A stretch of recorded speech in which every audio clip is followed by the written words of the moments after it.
Good morning. Welcome to our Mission Neuroscience Institute webinar today. My name is Dong Kim, and I am the chairman of neurosurgery at UT and also director of the Mission Neuroscience Institute.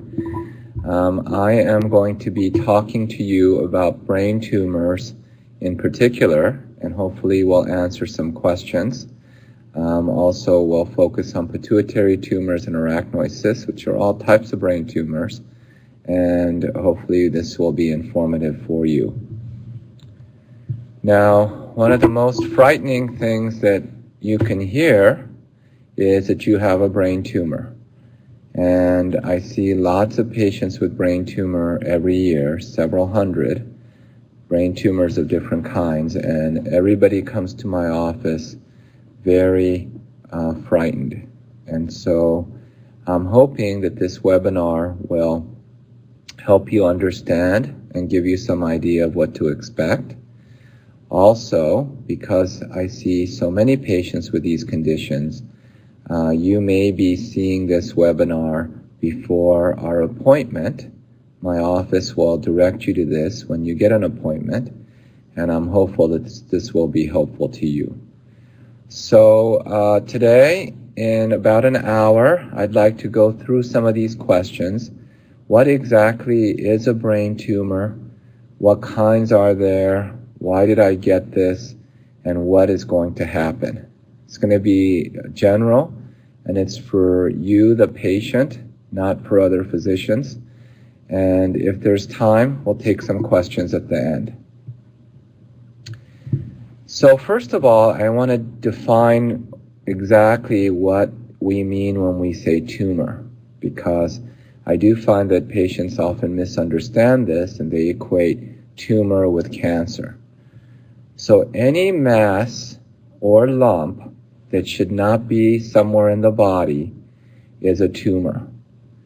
In fact, if we left let's say a surgical instrument in the abdomen by mistake, we could call that a tumor as well. So it does not mean cancer or a more technical term which I'll define for you, which is a neoplasm. It can be a cyst, it could be an infection can cause a tumor, it could even be malformed normal tissue or a developmental problem, but all of these things are genetically called tumors. So just hearing that you have a brain tumor does not mean you have something very dangerous or aggressive. I think that's the first thing to understand. So if we think about the different kinds of tumor they are, what we are most worried about is what we call a neoplasm.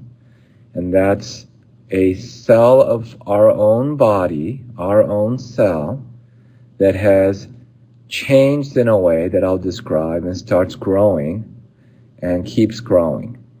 And that's the kind of tumor that we typically think of, but the technical word for that is neoplasm. A neoplasm can be benign or it can be malignant, and I'll define that for you. And in general, we use in the nervous system a World Health Organization or WHO grade, and I'll describe why. It goes from a 1 to 4 scale. So one type of tumor is a neoplasm. A cyst is not a neoplasm in the sense that it's not cells that are dividing, but it's a fluid-filled sac that can enlarge. An abscess can form because of an infection, and then you can also have malformations, such as a cavernous angioma. And I do see many patients with that. A cavernous angioma are normal vessels, normal capillaries that through a process that we only vaguely understand, starts enlarging, develops what looks like caverns under the microscope, and forms a lump. And so we call that a brain tumor, but it's a type of brain tumor that is a malformation, and that is also often a very benign tumor, very curable by surgery. So the other ways we think about brain tumors is whether it's intrinsic, which means it's in the brain itself, or whether it's extrinsic, which is it's somewhere in the head, but outside the brain and can push on the brain. So I'll give you examples of all of that. So this next picture is of two cells dividing. And one of the miracles for us is how we start with a fertilized egg and become a human being. And it happens by process of one cell becoming two becoming four, and so on, until we have billions and billions of cells. And then the cells change and become specialized. Now, throughout our lives, we have cells that divide and then cells that die. And it's a very tightly controlled, choreographed process. So, for example, I think all of you know that our skin is constantly regenerating. We have skin cells that die and just slough off slowly. Replenishing that are new skin cells that are constantly being born by cell division. A new cell isn't made, it's that one cell then becomes two. If you have a cell that doesn't die when it's supposed to, and then keeps dividing and growing, then you can have a tumor or a neoplasm. And then you might notice a lump developing on your skin, or a new mole, or a mole that's changing. So that's the basis for all neoplasms. It's a cell that is dividing indefinitely and not dying when it's supposed to. So then the question is, why does that happen? It happens because of changes in our DNA. So cell division and maintenance of our bodies and keeping our skin right, and that all goes to other parts of us like bone and the liver, is all controlled by genes that are in each individual cell. Each cell has its own genes encoded in the DNA.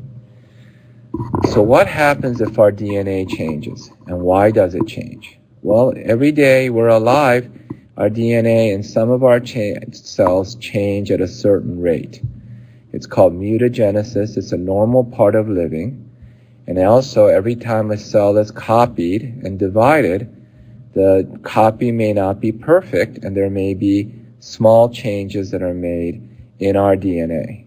Other things that accelerate those changes include tobacco or radiation, which can come from things like X-rays, but we also get radiation every day from the sun, a very low level.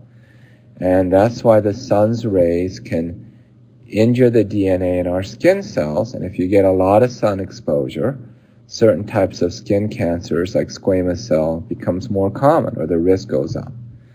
So it's just a fact of life that every day we're alive, our DNA changes a little bit. If a change happens in the right gene, and it's really by random luck for all of us, and that gene then acts in a way where the cells don't die but keep dividing, then a tumor can form. So that's the basis of why tumors happen. For a tumor to become malignant or cancerous, that's not enough. Generally, there needs to be other genes that are affected, or multiple genes. And that's why benign tumors are generally more common than cancers, small benign tumors. And so when enough gene changes happen and those cells can start spreading, that's when it becomes more aggressive and more malignant and harder to treat. So that's a long description, but I hope that helps you understand what a neoplasm is. And so here are some examples of actual neoplasms in patients. And we're going to talk about some of these themes. This is a patient who has a tumor. The tumor appears white here. And the reason for that on an MRI is because often we give contrast, and that contrast tends to go where there are a lot of blood vessels, and tumors often have a lot of blood vessels. So this is what we call in this image an axial image. This is a cross-section of the brain. The forehead is here, the back of the head is here, and this is a tumor in the brain called an intrinsic brain tumor.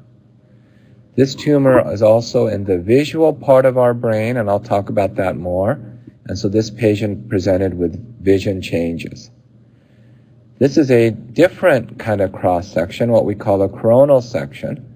So the top of the head is here, one ear is here, and the other ear is here. And this is an extrinsic brain tumor, something called a meningioma, that starts on the lining around the brain, and as the tumor is growing, it's pushing the brain away. This last one down here is a pituitary tumor.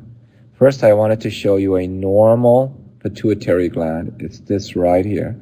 It sits right below, and you may be hard-pressed to see that on your screen, but a little line here. Those are our optic nerves and chiasm. That's what we see with. And the gland sits right under here. The pituitary gland is one of our master hormone regulators, and tumors can arise from the pituitary.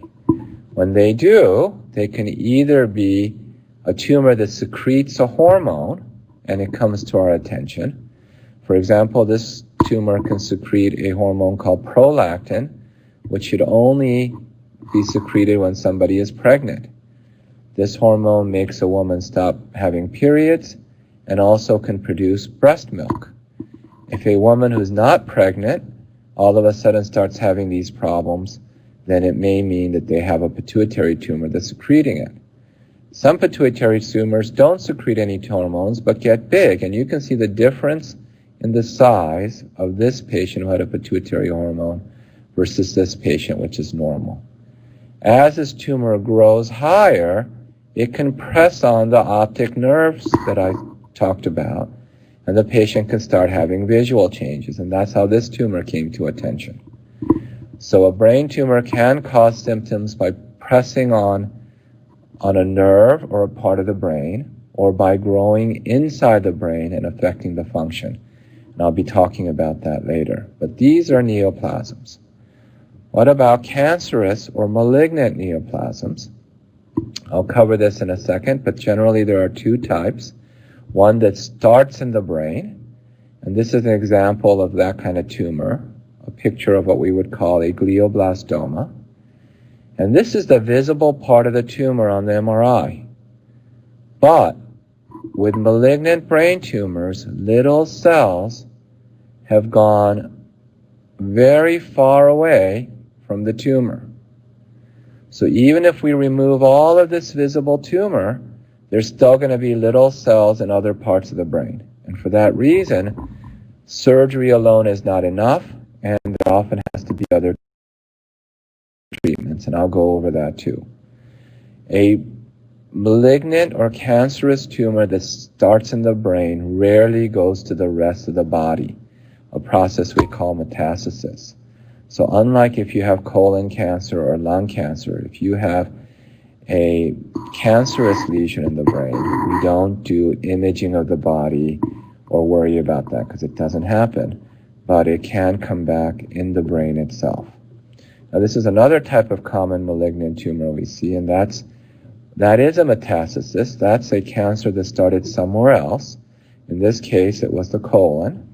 And then those cells spread into the brain. And when we see that, we see many little tumors often. And that's what we call a metastatic tumor.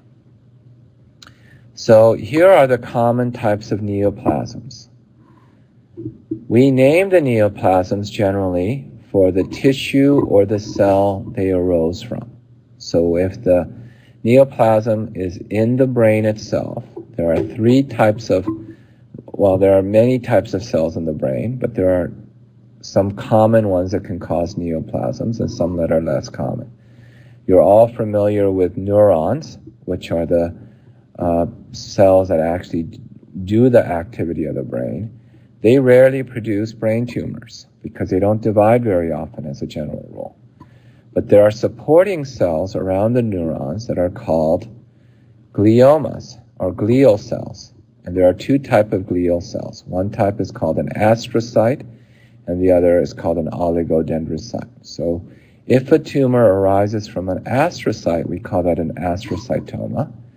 And if it arises from an oligodendrocyte, we call it an oligodendroglioma. So that's where those words come from. The word glioma is just a more general word that comprises both astrocytomas and oligodendrogliomas. You may have all heard the word glioblastoma. that's a type of glioma that is the most aggressive. So again, if you have these type of tumors, these tend to be what we consider malignant tumors, along with the secondary tumors that I listed below that are from somewhere else. Then we give these tumors a grading system, and they can be a WHO grade 1 to a 4. The higher the grade, the more malignant, which means the more likely it is to come back just after surgery. The lower the grade, the less likely it is. And if you have a grade 1 tumor, then often all you need is surgery. So that's how we name these tumors. Another common tumor you might have, and I see lots of patients with this, is called a schwannoma. A Schwann cell is a supporting cell that is around a nerve, and a schwannoma arises from a Schwann cell. The most common schwannoma is called a vestibular schwannoma. It arises from a nerve coming from the ear. They used to be called acoustic neuromas, but the name has changed, and some people still use that word. It's the same. People often have ringing in the ear, hearing loss, because this tumor affects the nerve and then can start pressing on the brain. So that's a very common tumor, and a lot of these we treat by radiation, as I'll describe later, or surgery. But these are mostly WHO grade 1 tumors and are very treatable. And it's the same thing with meningiomas. I have a whole separate webinar on meningiomas, so if you have that type of tumor, you should see that. It's on the same website. And a meningioma arises from a cell in the meninges, which is our covering around the brain. I showed an example of that. And they all tend to be WHO grade 1 tumors. Similarly for pituitary tumors, and then the metastatic tumors we talked about. So this isn't a comprehensive list, but these are certainly the more common ones. And if you're coming to see me, it's likely to be one of these. If you have a different type of tumor, I will describe them to you, and we can discuss that separately. I'm not going to go specifically into abscesses, which is just an infection. We don't see that as much as in the United States as in other places. If you go to Central America or Africa, there are often infections involving parasites that go to the brain and cause cysts or tumors, but it's not very common in the US, fortunately. So other things exist, but then let's ask the big question, why did I get this tumor? And I'm going to focus largely on the neoplasms. I went into the mechanism of how you got it, which is a DNA change. And the main thing to understand is that the vast majority of these tumors happen by random chance or bad luck. Anybody who lives and gets older is at risk for developing these. And when we look at a lot of people, we're very good at saying, well, this number of people will get colon cancer, this number of people will get skin cancer, this number of people will get brain tumors, because it's a risk. But we're not very good at looking at each individual person and saying you are going to get it or not, because it's by random chance. So what about family history? There are some conditions we treat where family history has a big role, like heart disease or high blood pressure or cholesterol levels even. But this, particularly brain tumors, are not one of those things where whether your father had it or mother had it puts you at a substantially higher risk. There are some types of families, that are affected by more rare conditions, and I've listed them here, neurofibromatosis or von Hippel-Lindau. And if you're in this family, you would know you were in this family, that almost everybody in the family, or lots of them, are affected by one or even more tumors. These unfortunate family members are born with gene or genetic changes that predispose them to have tumors already. But again, if you don't know you're in this family already, it's extremely unlikely that this will be your family. So, it's not common. Now, what about environmental risk factors? we do know that ionizing radiation increases the risk, mainly because it causes changes in the DNA. So you want to minimize that. But of course, if you need an X-ray for something, the benefit probably outweighs the risk. Smoking, tobacco does get into our DNA, the nicotine, and can cause mutations. That's a big problem with smoking. But for brain tumors, there's some evidence in some types of tumors that maybe it has a weak effect, but really does not seem to be a strong promoter. And these are the other environmental risk factors I'll talk about. Either we know is not a cause or it's extremely uncertain. So my basic message to you is you didn't do anything to cause this. There's nothing you could have done in the past to prevent it. And for the vast majority of you, it's unfortunate that this happened, but it's not your fault. Okay, so a cell phone. There's been a lot written about it. People are very worried about it. There have been very large surveys and studies, none of which could give a conclusive evidence of anything in brain tumors, which really tells us one of two things. Either it has absolutely no effect, but it's really hard to prove scientifically that something has absolutely no effect. Or if it does have an effect, it's negligible. So for example, I use my cell phone all the time, and I don't worry about it. If at all possible, I try to use a speakerphone, but if I'm in a noisy place, it's just not something that's of very much concern to me. What about eating healthy or drinking a moderate amount of alcohol? We know, for example, this has a big effect on heart disease and stroke, maybe even things like Alzheimer's. For brain tumors, unfortunately, as far as we know, it's got no effect. Okay, so what can a brain tumor cause and what symptoms can result? So there are two ways that I see patients, and it's very, very important for us to think about which category each of you might be in. The first is those patients where the tumor was found by chance. Let's say you had a little car accident, you went to an emergency room, they did a scan, there is your tumor. Okay? And up until that car accident, you had no headaches, no problems, nothing that seemed out of the ordinary. That is a very different situation than somebody who presents with a symptom from a tumor. And the reason for that is that tells us that something is changing in the tumor. It's not a static process.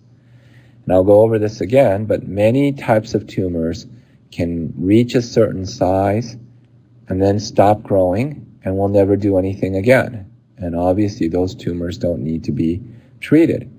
And those tumors tend to be incidentally found because since they're not causing any symptoms, there would be no reason for us to scan you unless you were doing it for some other reasons.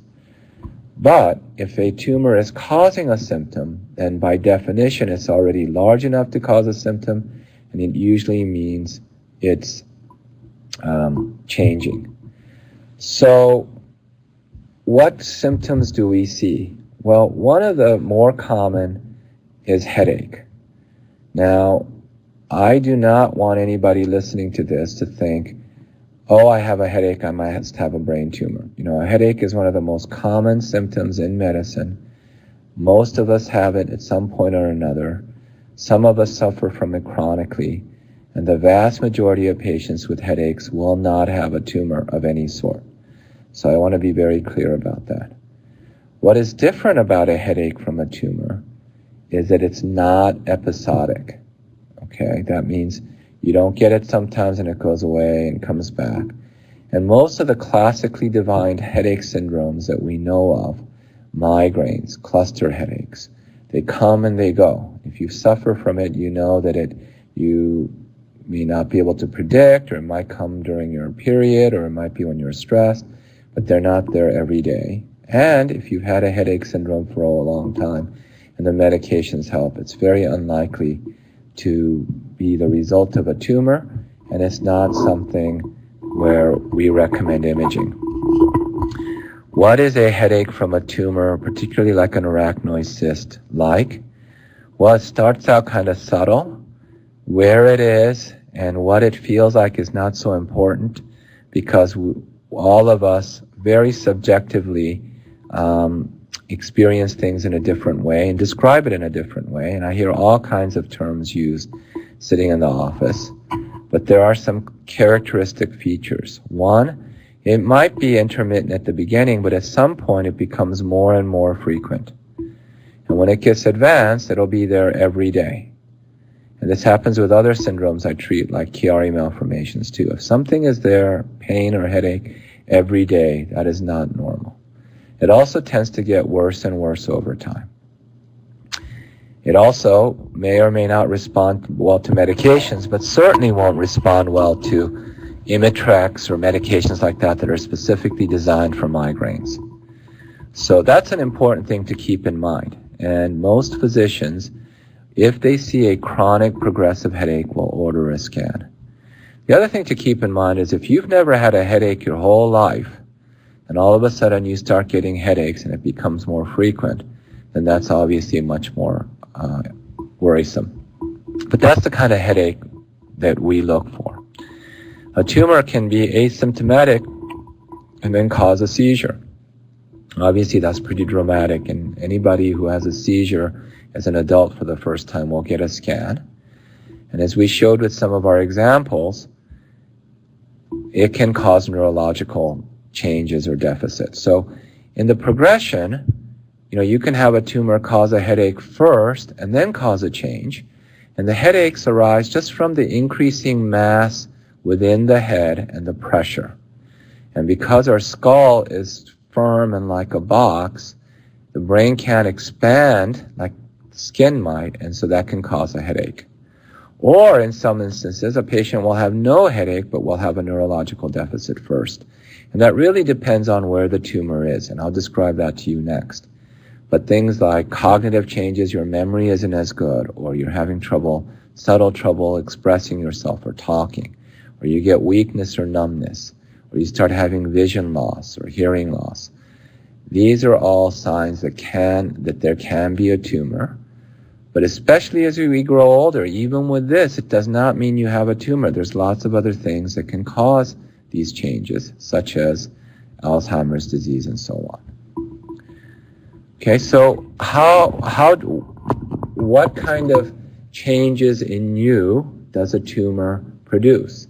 And for that, you have to understand a little bit of the way our brain is organized. Specific areas of our brain does specific things. For example, all the movement on the opposite side of your body exists in this strip that we call the motor strip in the frontal lobe part of the brain. This is also what we call a center function, which means if you injure this area, you're going to have weakness. Or if a tumor grows not function, you're going to have weakness because other parts of the brain can't compensate for that. Other areas like that are hearing areas, for example.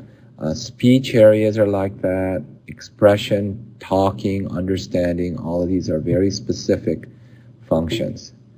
But there's other areas like memory, processing of information that might be more general or more what we call network centers. And that's where multiple areas of the brain are involved. And so where your tumor, and if your tumor grows in a network center, then you may not have any symptoms because other parts of the brain are picking up that function and can compensate for that. And this kind of information is very important for me as a surgeon thinking about surgery. There are tumors that I know I can remove safely, even if it's inside the brain, if it's in the right area of the brain, and the patient won't wake up normal without any changes. And there are other areas where if I went and removed the tumor totally, then the patient will have a deficit. So that's something we think about a lot. Tumors that are outside the brain, obviously, and just pushing on it, as long as it's not invading the brain, if we remove the tumor, the mass is gone, and that's a good situation. So what do we do about the brain tumor once it's diagnosed? And these are some of the things that may happen, but how I tend to think about it. Let's start with an asymptomatic patient, okay? When we look at the MRI, there are some tumors that we can make a diagnosis just based on the way it looks on the MRI. Type of neoplasm called a meningioma is like that, or an arachnoid cyst. You can just look at it and say, yes, that is this kind of tumor. Let's say we see a small meningioma or a small arachnoid cyst and the patient has no symptoms and is normal. For those patients, my recommendation is going to be to do nothing right now, but to just follow up, because they can be stable for a long time.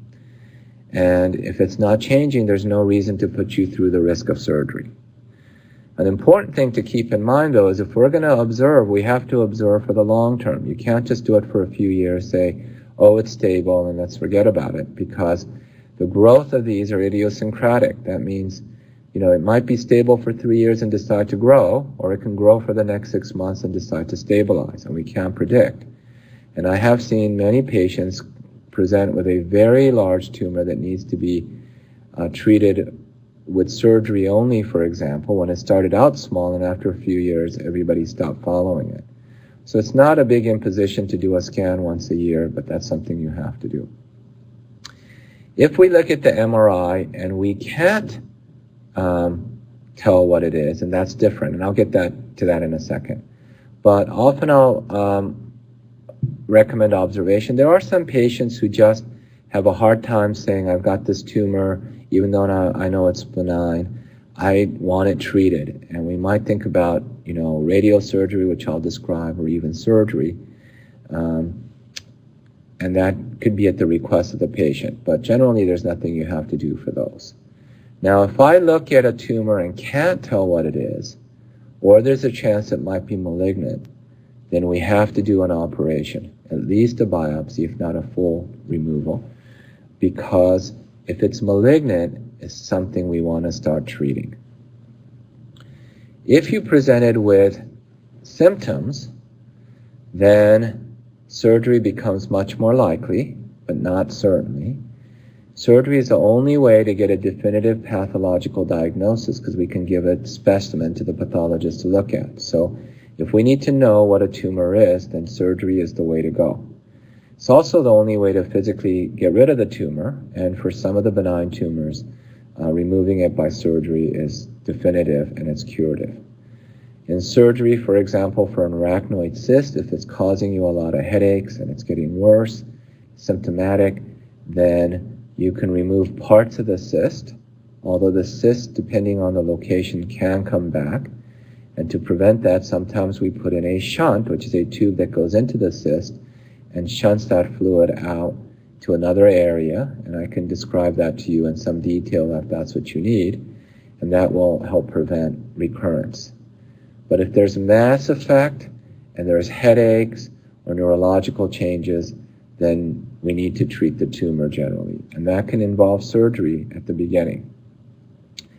Like we discussed before, where it is and the size lets me know how safely we can do the operation. And also, your age and medical condition is important. And, my first priority always is to get you through the treatment safely, neurologically intact, and with a high quality of life. That's what we aim for first. And then we think of all the other factors along with that. So surgery is a very important adjunct, and for many cysts and so on, that's the only treatment. There is no other treatment for an arachnoid cyst, and that's the only treatment you need. The important thing about an arachnoid cyst is making sure you need it and not putting you through the risk of surgery if it's not going to help you.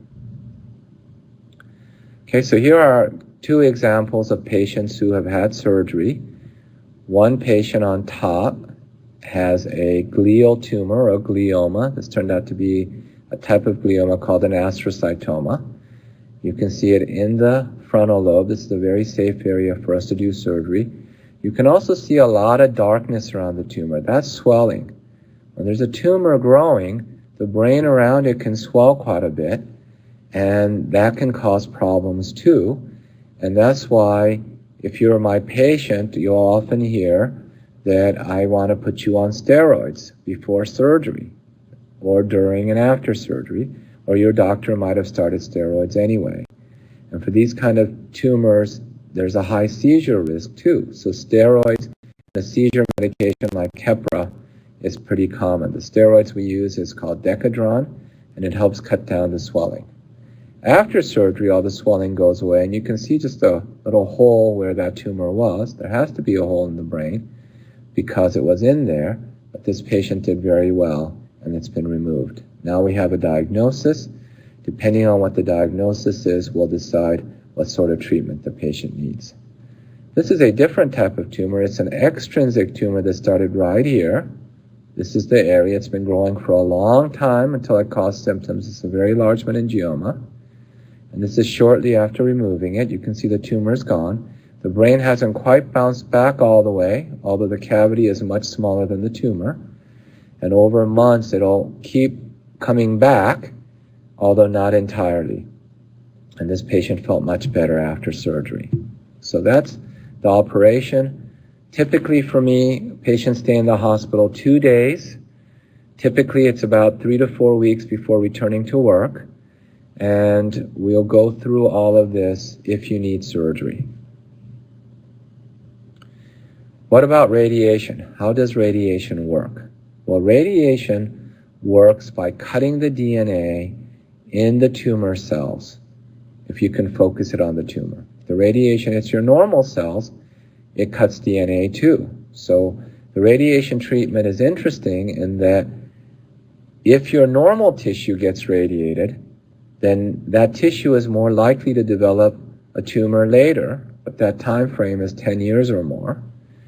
But if the tumor gets radiated and we can cut the DNA in multiple places, then a cell cannot divide if the DNA is not working. So therefore, it will stop growing. It doesn't tend to go away. It can survive with this chopped up DNA, but it can't divide and grow. So it puts it into a static type of effect. We have a special tool called a gamma knife that I'll describe briefly that allows us to target just the tumor DNA and not so much the normal tissue around it, and that has been a real advance. The advantage to radiation sometimes is you don't need to do surgery for a little benign lesion, and so there's less risk of an anesthetic problem or a heart attack or any of the other things we worry about with surgery, even though those risks are low. It could be used as a primary treatment for tumors like a small meningioma or schwannoma, or it could be used as an adjunct after surgery. So the thing that we worry about the most is if it's a malignant tumor. But there are lots of treatments we have for that too. And let's say it turns out to be a higher grade tumor. The tumor has been removed. You may still need radiation. And for this type of tumor, because I've described to you little cells going into the surrounding tissue, we have to provide radiation to that whole area of the brain. And so for that, we have to use what's called standard radiation therapy. Nowadays, we use a technology that's called IMRT, which is quite advanced. But it's the type of radiation that you're probably familiar with, where you go Monday through Friday for a few weeks and get your treatment. Each treatment is about an hour at a time. For other types of tumors, we can use radiosurgery, which is a one-day outpatient treatment, but it's more focused and it's standard and it's a very high, different kind of technology, and I'll describe that. You may also need chemotherapy, but these are things that we'll talk about in detail after your surgery and pathological diagnosis. And one of the good things at my center is I have a team involving neuro-oncologists, these are the doctors that give chemotherapy, and neuroradiation oncologists, these are the doctors that deliver the radiation.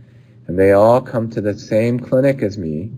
So when it's time for you to meet with them, when you come in to see me, it'll all happen at the same visit. So you don't have to go to 3 or 4 different appointments afterwards, and we can come up with a treatment plan for you. But this is for discussion after surgery and diagnosis, and only for a small subset of patients. Most of the patients won't need chemotherapy or standard radiation. So in the last few minutes, I want to describe gamma knife radiosurgery to you. It's a special technology of having 201 sources of radiation that are shot through these little holes in this large frame that are called collimators, and those holes focus the beam of radiation to a little thin slice. Then we can't quite see the graphic, but they are all targeted to one specific point. The point where all these lines meet get a big dose of radiation, and that will be the tumor, but the surrounding brain gets very little radiation. This isn't one beam of radiation going through the whole field. So this is an outstanding technology and something we use quite a bit. And with this, we can focus. This is an example of a meningioma that we're treated with a gamma knife. We can put a dose of radiation that we want, this is the yellow line, specifically around the tumor. And then the green line is a minimum dose in the surrounding tissue. How can we make these funny shapes happen? Well, we can use multiple small shots to fill it in. That's one way. And then the other way is by closing some of the holes and others, we can make a focus point that's not a square circle, perfect circle, but in a different shape. It's really amazing technology and all done through the computer nowadays. So the way this works is you come in the morning, you get a frame put on your head. It's just attached through local anesthesia.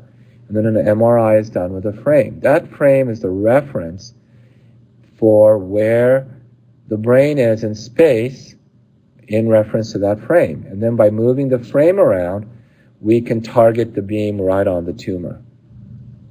These treatments typically take an hour or less in the machine. You won't feel anything as a patient. Afterwards, the frame will come off and you'll go home. There's no general anesthesia involved. It's quite simple, but it's very effective treatment. For a meningioma like this that we treated with a gamma knife, what will happen next is that we will then follow this patient with a 6-month MRI, and if that's stable, we'll follow once a year for the rest of their lives. The control rate of this tumor over the next 10 years is above 90%. So very good, and there's a lot of tumors that are very effectively treated with radiation. There are other tumors that need combinations, so we will be talking to you specifically about your tumor during your visit. So we were a very early adopter of this technology, and we started in 1993 as one of the very first centers in the U.S. to have a gamma knife, and we have a tremendous experience with this at this point. This is what the machine looks like. You, as the patient, lies here. The frame gets attached, so it's accurate to within millimeters. The door opens. You go in, sit there. Again, you don't feel anything. You come out. The door closes, and that's the end of the treatment. So in conclusion, I hope you learned today that a brain tumor can be many things. I know it's very frightening when you hear that, but it could be quite benign. It could be something we don't need to do anything about. It may need surgery. If it's an arachnoid cyst, the surgery may involve leaving a shunt in. It's called a ventriculoperitoneal shunt. There may be patients where we need to know the exact diagnosis. Once we have that, and that could be done either through an MRI or we may need to get tissue, then we may be offering other treatments. When we sit down together, it'll be very important for us to discuss, are your symptoms coming from your tumor or not? Because sometimes it is, sometimes it's not, sometimes it's obvious.